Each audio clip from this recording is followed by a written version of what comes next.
بسم اللہ الرحمن الرحیم۔ سیل کی بناوٹ کا جائزہ۔ سیلز ایک جاندار کی سب سے چھوٹی زندہ اکائیاں ہیں۔ تمام سیلز میں تین چیزیں مشترک ہیں، چاہے وہ کسی بھی قسم کے سیلز ہوں۔ تمام سیلز میں ایک سیل میمبرین ہوتی ہے جو سیل کے اندر کو اس کے ماحول سے الگ کرتی ہے، سائٹوپلازم جو کہ جیلی جیسا فلوئڈ ہے، اور ڈی این اے جو سیل کا جینیاتی مواد ہے۔ سیلز کی دو بڑی قسمیں ہیں۔ پہلی قسم یوکریاٹک سیلز ہیں۔ ان میں آرگنیلز ہوتے ہیں جن میں نیوکلیس اور دیگر خاص حصے شامل ہوتے ہیں۔ یوکریاٹک سیلز زیادہ جدید پیچیدہ سیلز ہیں جیسا کہ پودوں اور جانوروں میں پائے جاتے ہیں۔ دوسری قسم پروکریاٹک سیلز ہیں جن کے پاس نیوکلیس یا میمبرین سے منسلک آرگنیلز نہیں ہوتے۔ ان کے پاس جینیاتی مواد ہے لیکن یہ نیوکلیس کے اندر موجود نہیں ہوتا۔ پروکریاٹک سیلز ہمیشہ ایک سیل کے جاندار ہوتے ہیں، مثلا بیکٹیریا وغیرہ۔ تو آرگنیلز کیا ہیں؟ آرگنیل کا مطلب ہے چھوٹا عضو۔ آرگنیلز سیل کے مخصوص حصے ہوتے ہیں جن کے انجام دینے کے لیے منفرد کام ہوتے ہیں۔ آئیے نیوکلیس سے شروع کرتے ہیں۔ یہ سیل کا کنٹرول سینٹر ہے۔ نیوکلیس میں ڈی این اے یا جینیاتی مواد ہوتا ہے۔ ڈی این اے یہ بتاتا ہے کہ سیل کیا کرنے جا رہا ہے اور یہ کیسے کرنے جا رہا ہے۔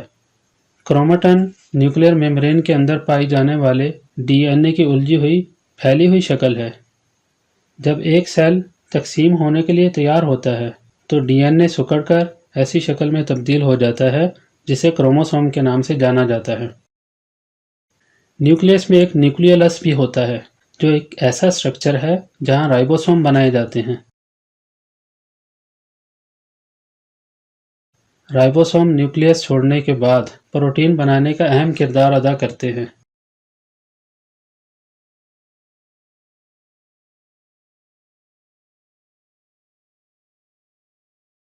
نیوکلیس کے باہر رائبوسوم اور باقی آرگنیلز سائٹوپلازم میں تیرتے ہیں جو جیلی جیسا مادہ ہے۔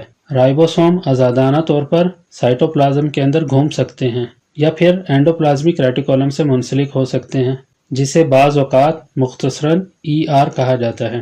اینڈوپلازمک ریٹیکولم یا ای آر کی دو قسمیں ہیں، کھردرے ای آر جن کے ساتھ رائبوسوم منسلک ہوتے ہیں، اور ہموار ای آر جن کے ساتھ رائبوسوم منسلک نہیں ہوتے۔ اینڈوپلازمک ریٹیکولم میمبرین سے گھری ہوئی مختلف مواد جیسا کہ رائبوسوم کے ذریعے بنی ہوئی پروٹین وغیرہ کی نقل و حمل کے لیے گزرگاہ ہے۔ پروٹین اور دیگر مواد اینڈوپلازمک ریٹیکولم سے چھوٹے ویسیکلز کی شکل میں گزرتے ہیں جہاں گولجی اپریٹس انہیں حاصل کرتا ہے۔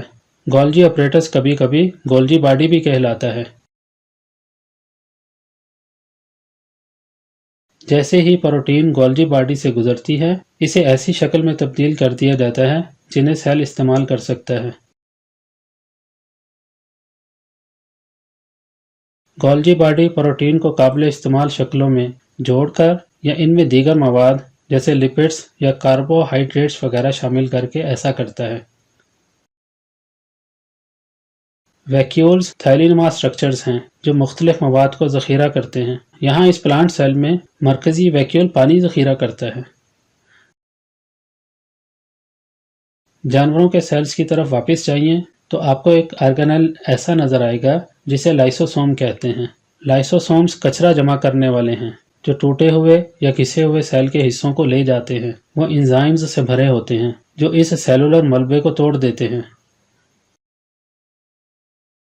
مائٹوکونڈریا ایک ایسا آرگنیل ہے جو جانوروں اور پودوں کے سیلز دونوں کے لیے پاور ہاؤس ہے۔ سیل کے سانس لینے کے عمل کے دوران مائٹوکونڈریا ایسے مالیکیول بناتا ہے جو سیل کی تمام سرگرمیوں کے لیے توانائی فراہم کرتے ہیں۔ جن سیلز کو زیادہ توانائی کی ضرورت ہوتی ہے ان میں زیادہ مائٹوکونڈریا ہوتا ہے۔ سیل اپنی شکل کو سائٹوسکیلیٹن کے ذریعے برقرار رکھتا ہے۔ سائٹوسکیلیٹن میں دھاگے کی طرح کے مائکرو فیلامنٹس شامل ہوتے ہیں جو پروٹین اور مائکرو ٹیوبیولز سے بنے ہوتے ہیں جو پتلی کھوکھلی ٹیوبیں ہوتی ہیں۔ کچھ جاندار جیسا کہ پودے جو فوٹو آٹوٹروفک ہوتے ہیں یعنی وہ توانائی کے لیے سورج کی روشنی کو جذب کرتے ہیں، ان کے سیلز میں خاص آرگنیلز ہوتے ہیں جن کو کلوروپلاسٹ کہتے ہیں۔ کلوروپلاسٹ وہ جگہ ہے جہاں فوٹو سینتھیسس ہوتا ہے۔ کلوروپلاسٹ سبز اس لیے ہوتا ہے کیونکہ اس میں ایک سبز رنگ کا پگمنٹ ہوتا ہے جسے کلوروفل کہتے ہیں۔ پودوں کے سیلز میں سیل کی میمبرین کے باہر ایک دیوار بھی ہوتی ہے جسے سیل وال کہتے ہیں، جو پودوں کے سیلز کو شکل اور سہارا دیتی ہے اور ان کی حفاظت کرتی ہے۔ جانوروں کے سیلز میں کبھی بھی سیل کی دیوار نہیں ہوتی۔ بہت سی اور بناوٹیں بھی ہیں جو صرف چند سیلز میں ہوتی ہیں۔ ایسے سیلز انسانوں میں صرف چند ایک ہیں۔ مثال کے طور پر سانس کی نالی میں مائکروسکوپ سے نظر آنے والے بہت باریک بال نما دھاگے سے ہوتے ہیں جنہیں سیلیا کہتے ہیں، جو لہروں میں حرکت کر سکتے ہیں۔ سیلیا کی لہروں میں حرکت سانس لینے کے دوران ہوا میں موجود ذرات کو پھنسا لیتی ہے اور جب آپ کھانسی کرتے ہیں تو یہ انہیں باہر نکال دیتی ہے۔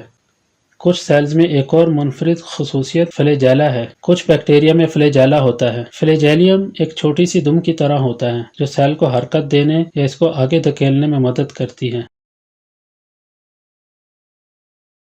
واحد انسانی سیل جس میں فلیجیلم ہوتا ہے ایک سپرم سیل ہے۔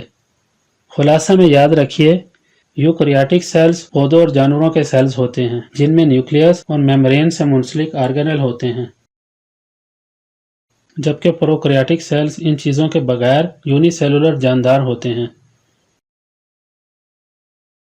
تمام سیلز میں سیل میمبرین، سائٹوپلازم اور جینیاتی مواد ہوتا ہے، اور اگرچہ صرف پودوں کے سیلز میں کلوروپلاسٹ ہوتے ہیں، پودوں اور جانوروں کے سیلز میں مائٹوکونڈریا ہوتا ہے۔ اس تعلیمی سفر میں ہمارے ساتھ شامل ہونے کا شکریہ۔ جزاک اللہ۔